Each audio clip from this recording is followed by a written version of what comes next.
Very good afternoon, everyone. Welcome to CA Foundation Fast Track Batch, lecture number 13 of Business Economics. आज हमें new chapter start करना है, ठीक है। हम जो कंपोनेंट कर रहे हैं माइक्रो इकोनॉमिक्स में, दैट इज ऑफ कंज्यूमर। हमने अभी तक डिमांड वाला कंपोनेंट किया, and you all know demand कौन करता है, प्रोड्यूसर करता है या कंज्यूमर करता है? कंज्यूमर करता है। तो अभी हम जो भी पढ़ रहे हैं, ये पूरी जो यूनिट है, यूनिट 2 है, ये कंज्यूमर के बारे में है।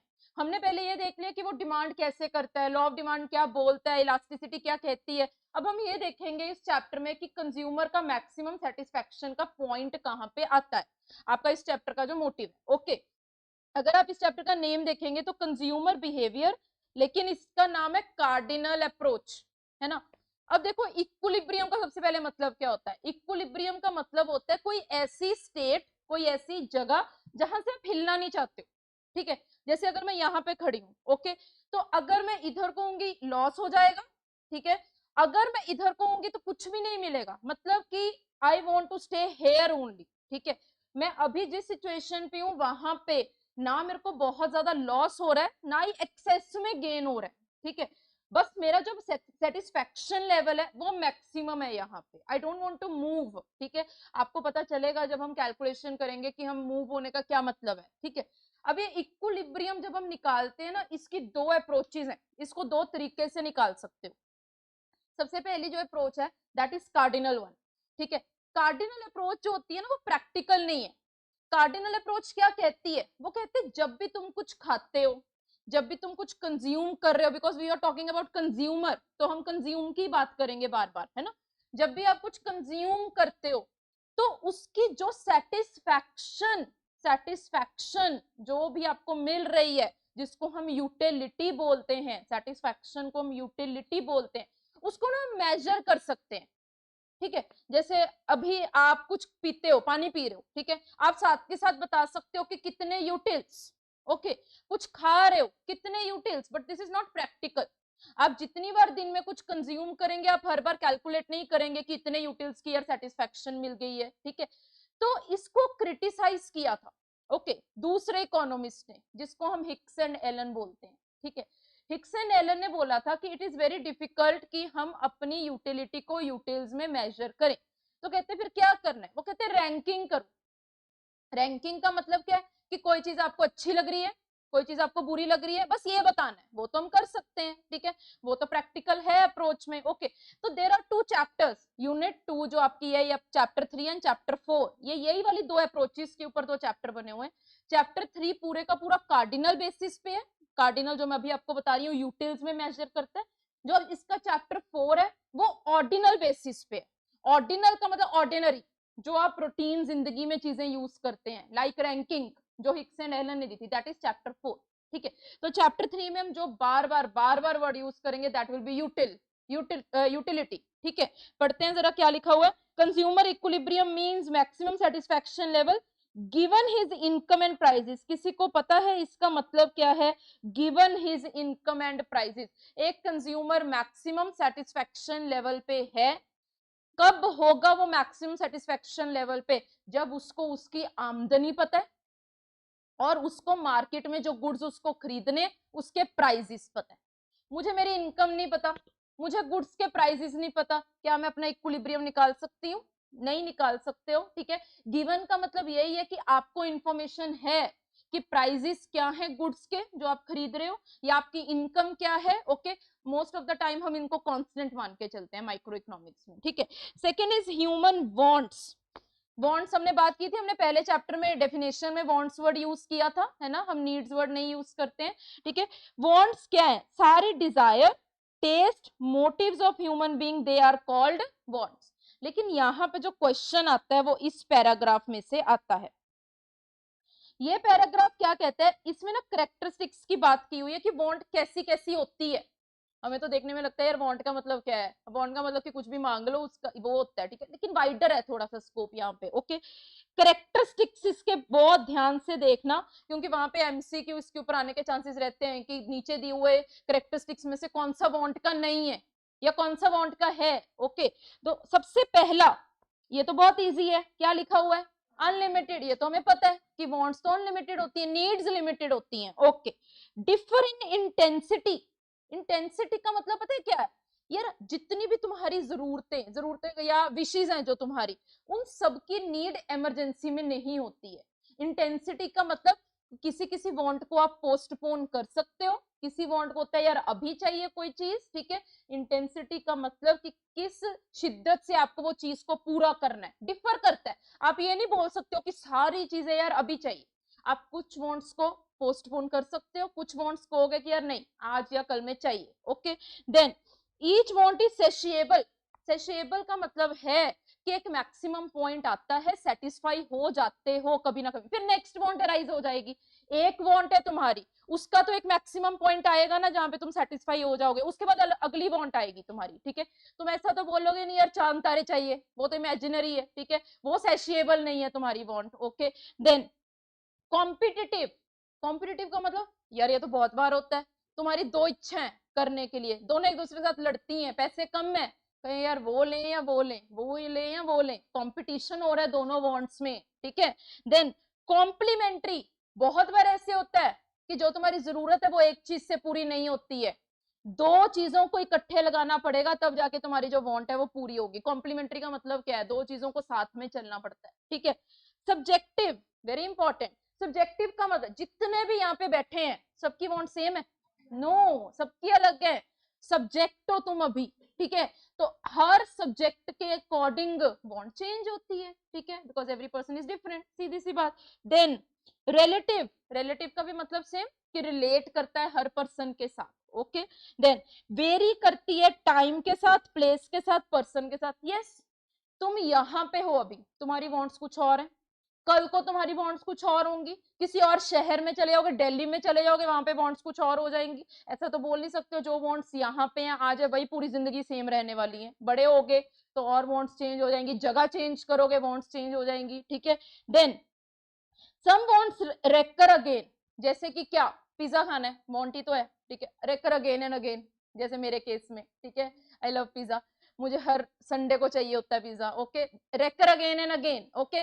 लेकिन कुछ इच्छाएं रेकर वो नहीं कर सकती, क्या, कार, एक बार कार ले ली बहुत मुश्किल से, एक ही बार मिलती है, दूसरी बार कौन दिलवाएगा, ठीक है। घर मिल गया एक ही बार, तो वो वाली वांट्स रेकर नहीं करती हैं, okay. Some wants recur again whereas other do not recur again and again, these may become habit। हाँ बिल्कुल सही, कुछ वांट्स आपने ना लास्ट वाले डिमांड वाले चैप्टर में एक पॉइंट किया था, शायद याद हो आपको, एक्सेप्शंस में क्या था, कॉन्स्पिशियस नेसेसिटीज। कॉन्स्पिशियस नेसेसिटीज, तब मैंने आपको बताया था ये वो चीजें हैं जो आपको चाहिए नहीं, लेकिन आपने उसको यूज कर करके अपनी हैबिट बना लिया। Most important example is your mobile phones, ठीक है, वो हैबिट बन जाती है। एंड जो हमारी वांट्स है ना वो इनकम के साथ वेरी करती हैं। यस, इनकम कम होगी तुम्हारी इच्छा उतनी ही होगी, ठीक है, बहुत ज्यादा इच्छा करोगे तो वो पूरी नहीं होगी, okay. Then taste, fashion, advertisement, yes हमने बात की है कि एडवर्टीजमेंट से भी इन्फ्लुएंस होते हैं हम लोग, okay. And social custom. Social custom का मतलब बता सकते हो, society to which you relate, your friend circle, है ना। अब तुम अच्छे खासे हो, तुम्हारे साथ वाला जो है बंदा वो अयाश है, अयाश का मतलब यहाँ पे सीधा सा मतलब है यार कि खर्चता बहुत ज्यादा है, ठीक है, ठीक है, तो तुम कुछ ही और सेंस में मत चले जाना, ओके। तो उसमें क्या कहते हैं यार, वो रोज न्यू क्लोथ्स, रोज नई गाड़ी, घड़ियां, ठीक है। अब उसमें क्या होगा, तुम भी घर जाके तंग करोगे ना, ठीक है, अपने माँ बाप को, क्या यार उसने पहना है मुझे भी दिलवाओ, this is social custom, this is social custom. अब जैसे वो फिल्म स्टार्स की एग्जाम्पल ले लो, ठीक है, अपनी उनकी कोई जिंदगी नहीं है, दूसरे को दिखाने के लिए सब कुछ करते हैं कि मेरे पास ये है, मेरे पास ये है, this is social custom, okay. Then these arise from multiple causes such as natural instinct। natural instinct का मतलब कि यार तुम्हें नेचुरली किसी चीज की जरूरत महसूस हो रही है कि हाँ हमें अब ये चाहिए, okay. Social obligation, social obligation का मतलब क्या है, यहाँ पे कुछ बड़ी बड़ी कंपनीज है, रिलायंस ले लो, ठीक है, अब वो बहुत ज्यादा काम करते हैं, अच्छे अच्छे काम करते हैं, उनका बिजनेस बहुत अच्छा चल रहा है, लेकिन उनकी सोसाइटी के लिए ना कोई ड्यूटी है। अब जैसे उन्होंने ना कोरोना के टाइम पे क्या किया था, उन्होंने एक अपनी पूरी बिल्डिंग में भी स्कूल हॉस्पिटल में कन्वर्ट कर दिया था, ठीक है, और उन्होंने ये भी प्रॉमिस किया था कि वो रोज 1 लाख सैनिटाइजर और मास्क जो है वो मैन्युफैक्चर करेंगे। ये सोशल ऑब्लिगेशन है, ये जो उन्हें जरूरतें महसूस हो रही हैं कि हमें ये करना है, ये क्यों हो रही है? क्योंकि उनके सोसाइटी के लिए कुछ रिस्पॉन्सिबिलिटी, उनका नाम इतना बड़ा हो गया कि अब उन्हें सोसाइटी के लिए कुछ काम करना पड़ेगा, ठीक है। Then and individuals economic and social status, same तुम्हारा सोशल स्टेटस क्या कहता है, ठीक है। फिल्म स्टार ले लो, नीता अंबानी ले लो, अब ये कपड़े रिपीट नहीं करते हैं, है ना। ऐसा क्यों? चाहे बेचारे दुखी हो जाएंगे, रोज नए खरीदने पड़ते हैं, लेकिन सोशल कस्टम, उनकी ऐसी इमेज बन गई है, ठीक है, उन्हें करना पड़ेगा। ये सारे करेक्टरिस्टिक्स किसके? बॉन्ड्स के, ठीक है, very important. Then classification of wants, wants को हम 3 तरीके से कैटेगराइज करते हैं। सबसे पहले नीचे वाले लेवल पे आती है नेसेसिटी, जो मतलब कि यार चाहिए ही चाहिए, ठीक है, जो ऐसा नहीं है कि ऑप्शन में है, मैंडेटरी है, चाहिए ही चाहिए, वो तुम्हें जिंदगी जीने के लिए जरूरी है, ओके। नेसेसिटी के बाद फूड क्लोथिंग शेल्टर मिल गया, उसके बाद जिंदगी को थोड़ा और आरामदायक करना है, लग्जरी में नहीं जा रहे हो लेकिन थोड़ा सा और, दैट इज कंफर्ट। कंफर्ट में एक लेवल और प्लस करोगे, ठीक है। लग्जरी, जो एक्सपेंसिव आइटम्स है, जो सोशल डिस्टिंक्ट कर देती हैं आपको, आर्टिकल ऑफ डिस्टिंक्शन वाला हमने पॉइंट किया हुआ है, ठीक है, ये वही लिखा हुआ है, देखो, necessities, necessities are those which are essential for living. हालांकि आगे ना इन्होंने नेसेसिटीज का एक छोटी सी फर्दर सब डिवीजन की है, इन्होंने देखना जरा क्या लिखा है, 3 तरीके की कहते हैं नेसेसिटीज की भी 3 तरीके, कौन कौन सी? सबसे पहले नेसेसिटीज फॉर लाइफ, जिंदगी जीने के लिए जो चाहिए, दैट इज रोटी कपड़ा मकान। नेसेसिटीज फॉर एफिशिएंसी, ये क्या है? अब necessity for efficiency is necessities जो आपको अपना काम, अपनी जॉब करने के लिए चाहिए, ठीक है, तुम्हें एफिशिएंट प्रूव करवाना है अपने आप को। अब देखो यार, सीधी सी अपनी टीचर्स की एग्जांपल लेती हूँ, हमें बहुत बोलना पड़ता है, ठीक है, बहुत इजी नहीं है, ओके, धज्जियां उड़ जाती हैं जब पूरा पूरा दिन खड़े होना पड़ता है, ठीक है। तो हमें मतलब एक अच्छी डाइट चाहिए, है ना। हालांकि वो एक आम बंदे को नहीं चाहिए, बट वो हमारी नेसेसिटी है, टीचर्स की नेसेसिटी है। अगर हमें एक अच्छी डाइट नहीं मिलेगी तो हम बोलेंगे कैसे? गला खराब हो जाएगा, बोलेंगे कैसे? पानी पीते हैं हम बार बार गर्मियों में ताकि हम बोल सकें, ठीक है। That is necessity for efficiency, that is not necessity for life, ठीक है। लेकिन तुम्हें अपना काम एफिशिएंटली करना है, ओके। इट में बी क्लोथ्स, इट में बी प्रोफेशनल क्लोथ्स। अब कई कई जॉब्स पे क्या होता है, कोड होता है कि यार यही पहनना है आपको, ओके, वो नेसेसिटी है एफिशिएंसी के लिए, एफिशिएंटली वर्क करने के लिए, okay. And the last is conventional necessities, ये कुछ नहीं है, ये आपकी कॉन्स्पिशियस नेसेसिटीज वाली है। कन्वेंशनल नेसेसिटीज का मतलब अदरवाइज वो नेसेसिटीज नहीं थी, लेकिन आपने अपनी हैबिट बना लिया उनको, तो वो नेसेसिटीज बन गई हैं। 3 तरीके की नेसेसिटीज हो गई, एक तो लाइफ के लिए, एक एफिशिएंसी के लिए, एक कन्वेंशनल नेसेसिटीज। कन्वेंशनल का मतलब जो वो कॉन्स्पिशियस वाली होती है ना, सेम है, ओके। देन कंफर्ट, कंफर्ट उतने ज्यादा जरूरी नहीं होते जितनी नेसेसिटीज जरूरी होती हैं। Luxuries, these are superfluous and expensive, ये मतलब कि बहुत ज्यादा आपको अलग कर देती हैं बाकियों से और बहुत महंगी होती हैं, ठीक है। ये आपको जरूरी नहीं है, लाइफ के लिए जरूरी नहीं है, लेकिन सिंपल आपको अपना स्टैंडर्ड ऑफ लिविंग बढ़ाना है तो आपको ये जरूरी है, ओके। चलिए अब आता है मेन मुद्दा हमारे चैप्टर का, क्या? Concept of utility. यूटिलिटी का मतलब सिंपल है, सेटिस्फैक्शन लेवल। एक कमोडिटी आपको कितना सेटिस्फाई कर सकती है, उसमें उतनी यूटिलिटी है। यूटिलिटी का मतलब use, okay. Then want satisfying power of a commodity, एक कमोडिटी में कितनी ताकत है आपकी चीजों, आपकी वांट को पूरा करने की, okay. It is a term use to record the level of satisfaction, ये मैं आपको बता चुकी हूँ। जो यहाँ पे इंपॉर्टेंट है, जो पढ़ना है वो ये है, इंपॉर्टेंट कैरेक्टरिस्टिक्स यूटिलिटी के क्या है। यूटिलिटी डिपेंड्स अपॉन अर्जेंसी और इंटेंसिटी। तुम्हें कब किसी चीज की यूटिलिटी ज्यादा लगेगी? जब तुम्हें उसकी इमरजेंसी महसूस हो रही होगी, ठीक है। अब सपोज करो कि यार फायर लग जाए कहीं पे, हॉस्पिटल्स में फायर लगी या कहीं पे भी लगी, फायर एक्सटिंग्विशर उस टाइम पे बहुत ज्यादा यूटिलिटी करेगा। अदरवाइज क्या होता है, दीवार पे बेचारा लटका रहता है, कोई देखता भी नहीं उसको, ठीक है। तो मतलब जितनी ज्यादा इमरजेंसी एक चीज की, उतनी ज्यादा ही यूटिलिटी। जितनी कम इंटेंसिटी, इंटेंसिटी मैंने अभी बताया ना, कितनी जरूरी आपको कोई चीज चाहिए, कितनी शिद्दत से आपको कोई चीज चाहिए, जितनी कम इंटेंसिटी उतनी कम utility, okay. It is subjective obviously. अब मेरे लिए यार स्पेक्स की बहुत ज्यादा यूटिलिटी है, हर बच्चे के लिए तो नहीं है, ना ही हो, ठीक है।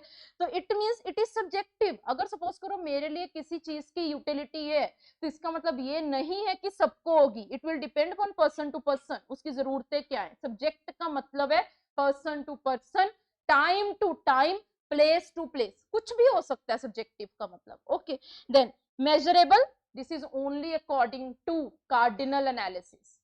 कार्डिनल के अकॉर्डिंग, कार्डिनल अप्रोच के अकॉर्डिंग वो कहते हैं कि आप अपनी सेटिस्फेक्शन को मेजर कर सकते हो in which unit, utils, utils, utility की यूनिट कौन सी है, utils. It is not essentially useful, ये मुझे बड़ा अच्छा लगता है पॉइंट, ठीक है। हम कह रहे हैं कि यूटिलिटी का मतलब है कि तुम्हें सेटिस्फाई किया, बट इसका मतलब ये तो नहीं है कि हर बार वो तुम्हारी बॉडी के लिए अच्छा ही है। तुम्हें सेटिस्फाई कर दिया, ठीक है वो बात, लेकिन तुम्हारे लिए हार्मफुल भी हो सकती है अल्कोहल, ठीक है। सेटिस्फाई कर दिया, बॉन्ड सेटिस्फाइंग पावर बहुत ज्यादा है, हाँ यार सीधी सी बात है, वो तो तब तक नहीं लोग रुकते जब तक लुढ़क नहीं जाते रोड्स पे, ठीक है, उनको तो खींच के ही लेके जाना पड़ता है, लेकिन मोस्ट ऑफ द केसेस कहीं तो चलो कंट्रोल में हो जाता है, ठीक है। देन तुमने ये बात सुननी नहीं है, अच्छा हाँ। उसके बाद इट मीन वांट इज जो है आपकी utility, that is not essentially useful. Satisfaction में और यूजफुल में डिफरेंस है बच्चे। हमें सेटिस्फाई कर दिया किसी चीज ने, ठीक है, लेकिन कोई जरूरी नहीं है वो आपके लिए हार्मफुल भी हो सकता है, ठीक है, सब्जेक्टिव है ना, ओके। देन उसके बाद next is two concepts of utility. Now this is very important क्योंकि इसी के ऊपर आपका पूरा चैप्टर बेस्ड है, ओके। मैं इसको एक शेड्यूल के थ्रू समझाती हूँ तुम्हें, अदरवाइज ये वाली टर्म समझनी मुश्किल है। यूटिलिटी, हम एक एग्जांपल लेते हैं कि आप यूनिट्स कंज्यूम कर रहे हो किसी भी चीज की, that is 0 1 2 3 4 5 6, okay. Now you are getting a satisfaction from a particular unit. 0 unit से सेटिस्फेक्शन, 1 यूनिट से सेटिस्फेक्शन, दूसरी, यहाँ पे ना मेरे टर्म्स को थोड़ा ध्यान से सुनना, ठीक है, सिर्फ दूसरी सेकेंड यूनिट से सेटिस्फेक्शन, सिर्फ थर्ड यूनिट की सेटिस्फेक्शन वो लिख रही हूँ। कुछ खाया नहीं है, 0 यूनिट की कंजम्पशन है, क्या कोई सेटिस्फेक्शन मिलेगी, नो, तो 0 लिख रही हूँ। 1 यूनिट खा ली, ठीक है। जब भी हमें भूख लगती है, प्यास लग रही है, the very first unit gives to the maximum satisfaction, higher satisfaction, सबसे ज्यादा सेटिस्फेक्शन आपको पहली यूनिट देती है। ये नहीं बोलूंगी कि दूसरी देगी नहीं, लेकिन कम कम कम कम होती रहेगी, okay. On the basis of this मैं आपको एक शेड्यूल लिख रही हूँ यहाँ पे। सबसे पहली यूनिट को कंज्यूम करके आपको 10 यूटिल्स की सेटिस्फेक्शन मिली, ओके। अब आपने सेकंड यूनिट को कंज्यूम किया, पहली यूनिट खत्म हो गई है, अब आप सेकंड यूनिट पे आ गए। सेकंड यूनिट को कंज्यूम करके आपको 8 की सेटिस्फेक्शन मिली। Third, only third, it does not include first and second, मैं सिर्फ एक एक यूनिट की बात कर रही हूँ यहाँ पे, सिर्फ थर्ड की बात कर रही हूँ, 6, देन 4, देन 2। अब कहीं पे तो जाके रुकोगे ना, कहीं पे तो जाके रुकोगे ना, तो 6th यूनिट को खा के कोई सेटिस्फेक्शन नहीं मिली। अगर 7वीं यूनिट भी कंज्यूम कर ली तो तबीयत खराब, ठीक है, तो यहाँ पे नेगेटिव। अब यहाँ पे एक चीज समझो, जो मैंने ये वैल्यूज लिखी है 10 8 6 4 2, this is only of a particular unit, ठीक है। एक और चीज लिखती हूँ साथ में, फिर ज्यादा समझ में आएगी ये चीज। पहली यूनिट को खा के सेटिस्फेक्शन 10, अब टर्म सुनो, 2 यूनिट्स को खा के कितनी सेटिस्फेक्शन मिली, मैं सिर्फ दूसरी की बात नहीं कर रही हूँ, ठीक है, मैं कह रही हूँ 2 यूनिट्स को खा के कितने की मिली, तो उसमें आपको पहले और दूसरी दोनों की ऐड करनी पड़ेगी, ओके मैम। तो यहाँ पे 10 प्लस 8, आप पहले ये बताओ ये 8 और 18 में फर्क समझ में आया? लिखा तो 2 के सामने ही है, लिखा तो 2 के सामने, लेकिन दोनों में फर्क है, क्योंकि जब मैं 8 लिख रही थी वो सिर्फ दूसरी की थी, जब मैं 18 लिख रही हूं तो 2 की है, 2 की है, तो उसमें पहली भी आएगी और दूसरी भी आएगी, ओके मैम। तीसरी सिर्फ थर्ड की कितनी है, ओके, 3 की कितनी है, ओके, तो 10 8 6, ठीक है, ओके। चलिए सिर्फ फोर्थ की कितनी है, 4, 4 की कितनी है, 28, सिर्फ फिफ्थ की और 5 की, ओके। अच्छा 6वीं यूनिट को खा के कोई भी सेटिस्फेक्शन नहीं मिली, है ना, तो टोटल जो सेटिस्फेक्शन होगी वो सेम रहेगी, है ना, तो यहाँ पे कितनी आएगी, 30। अगर 7th यूनिट तुम कंज्यूम कर रहे हो, अगर तुम रैशनल नहीं हो, हालांकि हम मान के चल रहे हैं जिसका भी हम ये पढ़ रहे हैं वो रैशनल है, ठीक है, अगर मैं बोलूं कि आप रैशनल नहीं हो, आपने 7th यूनिट भी कंज्यूम कर ली, तो जो अभी तक सेटिस्फेक्शन मिली थी, टोटल की बात कर रही हूँ, वो गिर जाएगी। अभी तक तुम्हें 30 यूटिल्स की सेटिस्फेक्शन मिली थी, तुम्हें 30 नंबर मिले थे यार, सीधी सी बात समझो, ठीक है, 30 नंबर मिले थे, तुमने एक क्वेश्चन गलत अटेम्प्ट कर दिया, -2, ठीक है, तो 30 भी कम हो जाएगा, यस और नो, तो कितना आएगा, समझ में आती है। अब इसकी टर्म समझो, जब मैं अकेली अकेली एक यूनिट की बात करती हूँ कि अगली यूनिट को खा के कितनी, अगली यूनिट को खा के कितनी, सिर्फ एक, दूसरी को खा के कितनी, तीसरी को खा के कितनी, 3 की बात नहीं कर रही हूँ, तब मैं उसको हमेशा वर्ड बोलती हूँ मार्जिनल, मार्जिनल हमेशा, ठीक है। एंटायर इकोनॉमिक्स में रेवेन्यू के साथ भी मार्जिनल वर्ड जुड़ेगा, कॉस्ट के साथ भी मार्जिनल वर्ड जुड़ेगा, प्रोडक्शन के साथ भी मार्जिनल वर्ड जुड़ेगा, हर जगह पे जब भी आप एक एक चीज की बात करोगे, अगली चीज की बात करोगे, क्योंकि मार्जिनल का मतलब ही वन एडिशनल होता है, मार्जिनल का मतलब होता है अगली को खा के कितना, एक अगली को खाया तो एक्स्ट्रा कितना मिला, ठीक है, दिस इज मार्जिनल यूटिलिटी। इस कॉलम में तुम क्या कर रहे हो, तुम एडअप कर रहे हो सारी चीजों को, दिस इज टोटल यूटिलिटी, समझ में आता है, ओके मैम। अब यहाँ पे हमने दो फॉर्मूलेज देखने, मार्जिनल का भी टोटल का भी। अब अगर मैं बोलूं कि तुम ना मुझे जरा TU3 निकाल के दिखाओ, TU3 का मतलब total utility of 3 units, not third बच्चे, ठीक है, गलत बोलते हो जब थर्ड बोलते हो, ठीक है, जब आप टोटल की बात कर रहे हो तो 3 बोलो, जब आप मार्जिनल की बात कर रहे हो तब उसके पीछे वो लगाओ, थर्ड, फोर्थ, सेकंड ऐसे लगाओ, ठीक है, वरना गलत हो जाएगा। मुझे बताओ, अगर हमें टोटल यूटिलिटी 3 यूनिट्स की निकालनी है, मैं क्या करूं, मार्जिनल यूटिलिटी पहले की, मार्जिनल यूटिलिटी दूसरे की, एंड मार्जिनल यूटिलिटी तीसरे की, जितनी तुम्हें यहाँ पे पूछी गई है बस उतनी ही मार्जिनल यूटिलिटी ऐड करनी है, 3 की पूछी थी तो 3 यूनिट्स की ऐड कर दो, सिंपल, ठीक है। It means TU3 is equal to, अगर शॉर्ट कर दूं इसको थोड़ा, सबमिशन, ये आप जो वर्ड लगाते हो, ये आप सिंबल लगाते हो, ये सबमिशन ऐड के लिए लगाते हो, MU कितने का, 3 यूनिट्स का, समझ में आया, यस और नो।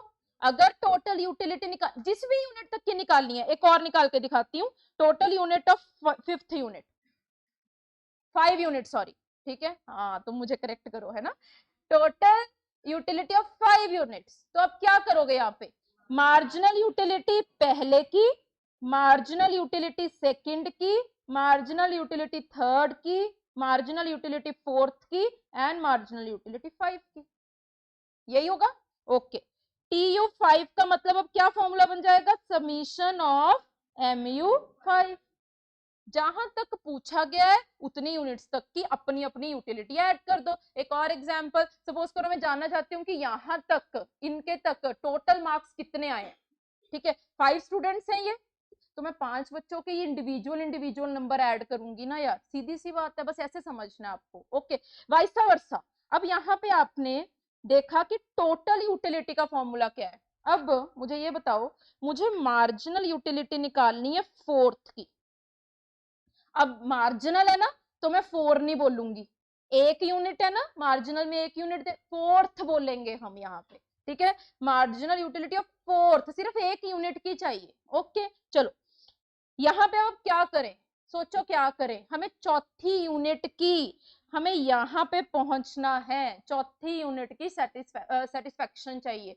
यूटिलिटी चाहिए, तो इसका फॉर्मूला क्या होता है, TU4 माइनस TU3, सीधी सी बात है, अगर तुम, ये एक नंबर लाइन है, ये पहली यूनिट है, ये दूसरी, ये तीसरी, ये चौथी, ओके, इसकी जरूरत नहीं है, तुम्हें सिर्फ और सिर्फ इसके यूटिलिटी, इतना पोर्शन जानना है, सिर्फ यही है ना, 4th का मतलब सिर्फ इतना पोर्शन का नंबर चाहिए, तुम्हें ये भी पता है, 3 यूनिट्स की टोटल पता है, तुम्हें 4 यूनिट्स की टोटल पता है, तो अगर तुम बड़े में से छोटा माइनस कर दो, तुम्हें वो एक्स्ट्रा वाला पोर्शन मिल जाएगा या नहीं मिल जाएगा, यही कर रहे हैं, ठीक है, या इसका मतलब यहाँ पे फॉर्मूला क्या बनता है,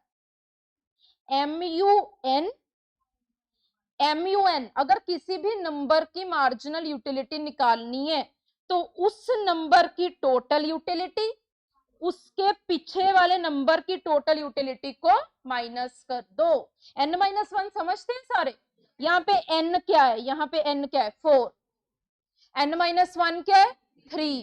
तो 4 में से अगर हम 4 में से 3 का माइनस कर दे तो इतना पोर्शन निकल आएगा, मुझे सिर्फ इतना ही पोर्शन चाहिए। ठीक है, same on another units also. ठीक है, किसी भी यूनिट का निकाल के देख सकते हो। एक और निकालते हैं, चलो mu7 निकालो, mu7 tu7 माइनस, कोई जरूरी नहीं है मार्जिनल यूटिलिटी हमेशा पॉजिटिव में आएगी। ठीक है, अभी ग्राफ भी बनाऊंगी उससे और समझ में आएगा। ओके चलो, tu7 कितना है, 7 यूनिट्स की टोटल यूटिलिटी बतानी है, 7 की 28 और 6 की कितनी थी 30, तो ये तो नेगेटिव में आ गया।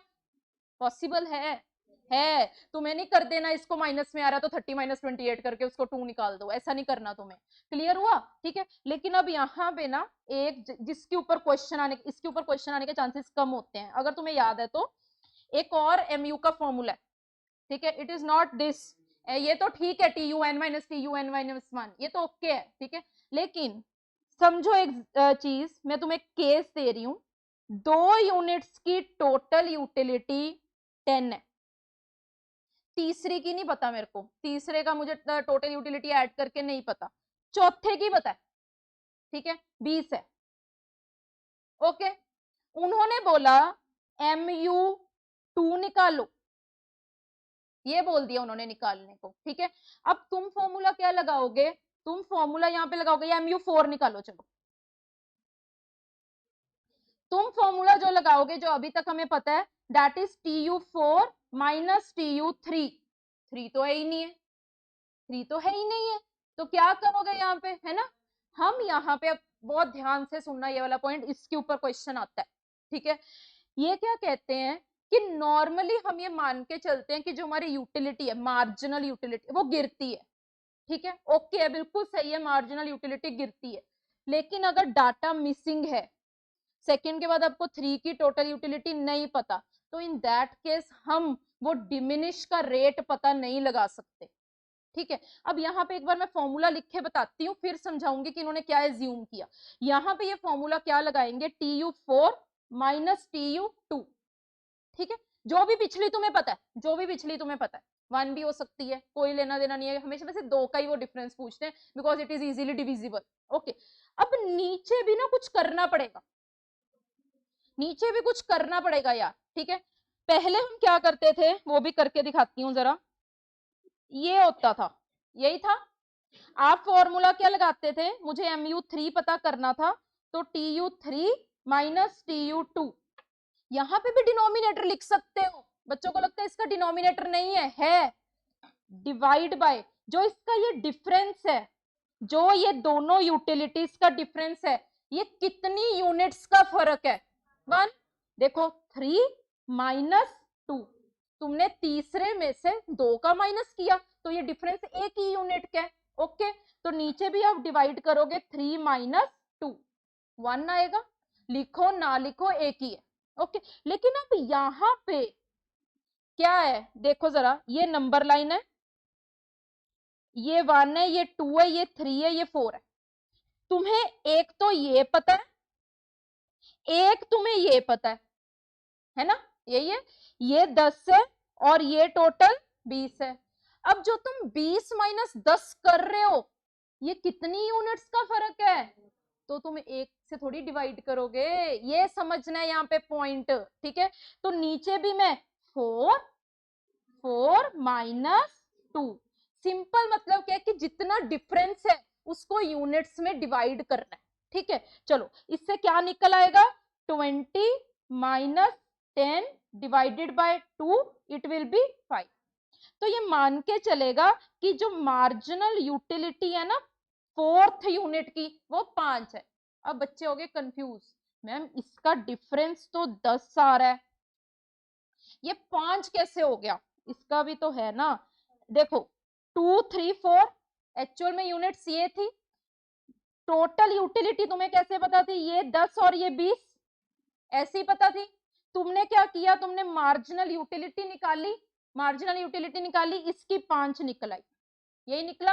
ठीक है, अब ये ऐसा क्यों हुआ यार, नॉर्मली क्या होता है, ऐसा होना चाहिए था कि तीसरी यूनिट की मार्जिनल यूटिलिटी ज्यादा होनी चाहिए थी, ठीक है, और चौथे की कम होनी चाहिए। इन्होंने ऐसे मान लिया, देखो दोनों का डिफरेंस कितना है, 10। तो इन्होंने माना MU3 भी 5 है और MU4 भी 5 है। इन्होंने मार्जिनल यूटिलिटी क्या मान ली, कांस्टेंट। ठीक है, दोबारा अभी इस पॉइंट को दोबारा समझो।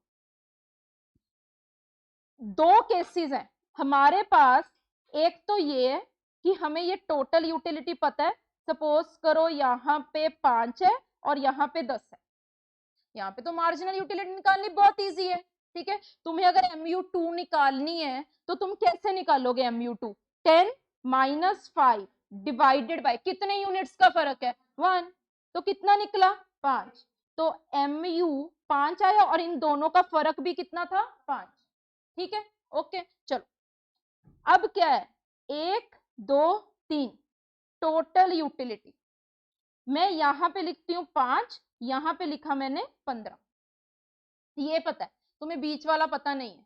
उन्होंने मार्जिनल यूटिलिटी तुम्हें तीसरे के निकालने को बोल दी। नॉर्मली क्या होना चाहिए था, ये कितना गैप है 10 का, होना क्या चाहिए था, मैं सिर्फ एज्यूम कर रही हूँ 60-40 की रेशो के साथ, कि सेकंड यूनिट की सपोज करो 6 मार्जिनल यूटिलिटी आती और इसकी 4 आती, मार्जिनल यूटिलिटी मैंने डिमिनिश करवा दी, ठीक है।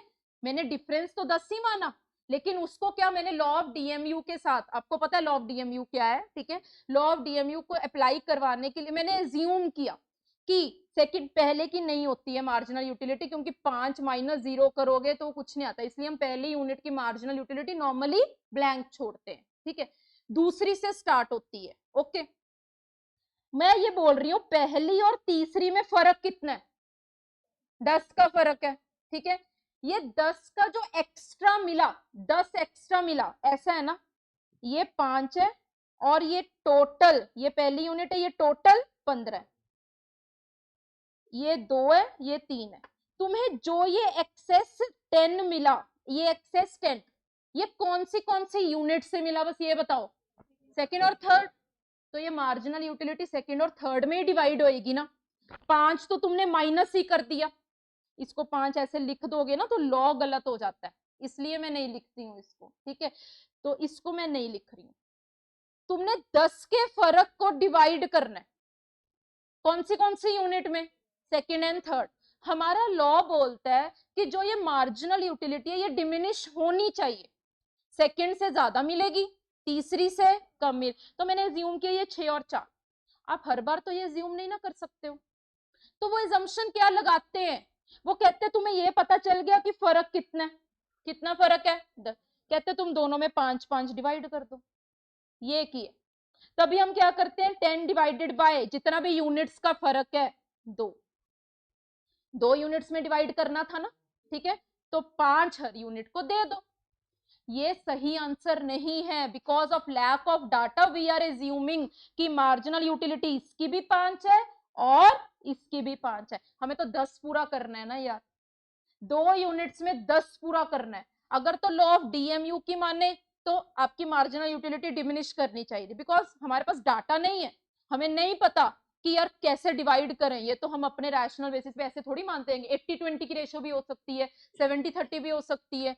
तो वो कहते हैं कि जब डाटा मिसिंग है तो आप क्या मानो कि जो यूटिलिटी एक्स्ट्रा मिली है, कितने यूटिल्स की एक्स्ट्रा मिली है, 10 की, 5 के बाद 10 और मिली, 15 तभी टोटल बनी, जो 10 मिली उसको क्या करो, उसको इक्वली डिवाइड कर दो। तो इन दिस केस अगर आपकी यूनिट्स सक्सेसिव नहीं है, वहां पे यही वर्ड यूज होगा, अगर आपकी यूनिट्स ये सक्सेसिव यूनिट्स है ना, सक्सेसिव समझते हो ना, एक के बाद एक विदाउट एनी गैप, यहां पे सक्सेसिव यूनिट्स नहीं है, तुम्हें 1 का दिया होगा, 3 का दिया होगा, इन दिस आप फॉर्मूला क्या अप्लाई करेंगे, TUN minus TUN minus whatever the number is, it can be TUN minus 2, TUN minus 3, minus 1 तो नहीं होएगा, पिछला तो नहीं होएगा, ठीक है, मैं मान के चल रही हूँ TUN minus 2 है।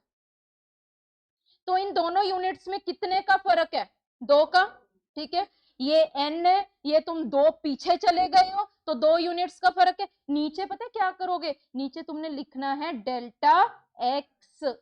x का मतलब क्या है, x का चेंज इन यूनिट्स। ये फॉर्मूला तुम सक्सेसिव में भी लगा सकते हो यार, गलत नहीं होएगा, बस नीचे 1 आ जाएगा। ठीक है, डेल्टा x करना है। अगर मैं यहां पे लगाती हूं तो 10 - 5 डिवाइडेड बाय 2 - 1, यही है। चेंज इन यूनिट इज 2 - 1, तो यहाँ पे बना 5/1। ओके, यहाँ पे क्या बना, TUN, या अगर हम मान के चलें 15 - 5 डिवाइडेड बाय, क्या करूं, 15 - 5, ऐसे याद रखो, ऐसे याद रखो। 15 टोटल यूटिलिटी किसकी है, 5 किसकी है, बस बात खत्म। ऐसे भी तो याद कर सकते हो। यहाँ पे 10 2 की थी, 5 1 की थी, तो अगर मैं इसको करूं 10 डिवाइडेड बाय 2, 5 आ गया आंसर। समझ में आया।